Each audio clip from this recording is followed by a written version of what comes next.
नमस्कार news 18 Odiyar live को आपण मानक स्वागत करुच्ची। राति प्राय 1:24 हो सारी आ गोटे दुखद खबर न्यूज 18 ओडिया माध्यम आपण को दबापाई चाहिए। जीवन आ मृत्यु सहित संघर्ष करुवा पीड़िता छात्री भेंटिलेटर भितरे आखि बुझी सारी। बहुत बड़ खबर ओडिशावासी शनिवार ठारो जो घटना घटी से घटना आपणकर मने थिबो केमती कॉलेज भितरे आत्माहुति देइथिले छात्री जनक आ पूरा लाइव चित्र आपण माने देखिथिले जे केमती नियारे जळुथिले छात्री जनक। एम्स हॉस्पिटल को स्थानांतरित करा जाइथिला। 90 रु 95% अंग पोड़ी जाइथिला। खाद्य नली एवं श्वासनली भितर को धुआं पसी जाइथिला। डायलिसिस भी आरंभ होइथिला। दिल्ली एम्स सहित सरकार संजोग रे थिले, स्वास्थ्य विभाग भी संजोग रे थिले, किंतु आमे बंचाई पारिनो छात्री जनक। एवं बड़ कथा होची जे अत्यंत दुखद खबर जहाँ मु न्यूज 18 ओडिया माध्यम रे दबा पाई चाहिए जे से छात्री जनक जीवन हारिचंते।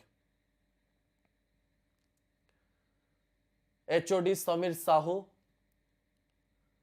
एवं प्रिंसिपल दिलीप घोष गिरफ होइचंते सत। एबे तदंत काम आरंभ होइची।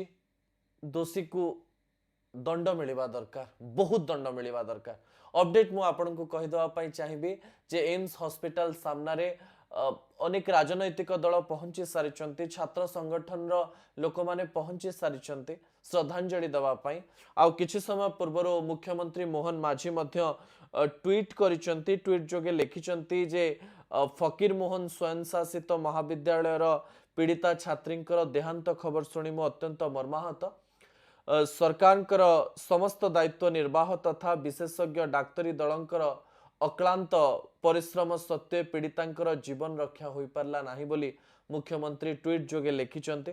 तांकर अमर आत्मार सद्गति कामना करिबा सह परिवार वर्गं को यह अपूरणीय क्षति सह करिबा पई शक्ति प्रदान करिबा निमंते मु महाप्रभु जगन्नाथଙ୍କ निकटरे प्रार्थना करूछु बोली मुख्यमंत्री लिखिसंती।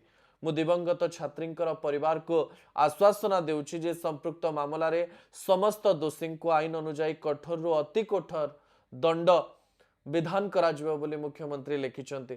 एथिपाई व्यक्तिगत भाव में मो अधिकारी को निर्देश प्रदान करिछि बोली मुख्यमंत्री लिखिसंती। परिवार सहित सरकार दृढ़ भाव में छिड़ा होइछंती बोली मुख्यमंत्री मोहन माझी लिखिसंती। जो बड़ खबर आमे आपनक निकट रे रखुछु। प्राय 6 मास धरी मानसिक भाव एवं शारीरिक भाव कष्ट पाउथबा पीड़िता छात्री जनक शेष जीवन हारिचंती भेंटिलेटर भितरे। किछि समय पूर्व केंद्र मंत्री धर्मेंद्र प्रधान मध्य ट्वीट करिसंती एवं लिखिसंती जे बालेश्वर फकीर मोहन स्वयं शासित महाविद्यालय घटना चिकित्साधीन थिबा छात्री सोमाश्री विसिंकर वियोग खबर सुनी से दुखित और मर्माहत। अमर आत्मार सद्गति कामना करने सह शोक संतप्त परिवार वर्गं को समवेदना जणाइचंती। से सबुठारु बड़ खबर होची जे चेष्टा बहुत करा जाइथिला किंतु बंचा जाई पारला नाही। किंतु मु शेष रे गोटे कथा निश्चित भाव में कहबी, जदि टिकिए सीरियस हेइथांते कॉलेज कर्तृपक्ष ताहले छात्री जन को आत्माहुति दबा पाई ही पड़ी न थांता। आउ केते मास सही थांते शेष रे आत्माहुति देले आउ जीवन हारिले। आसंता काली न्यूज 18 ओडिया माध्यम रे समस्त अपडेट आमे आपनक निकट रे रखिबु। केवल एई सूचना आमे देई दबा पाई चाहिलु जे आउ छात्री जनक नाहंती। रहुछु, नमस्कार।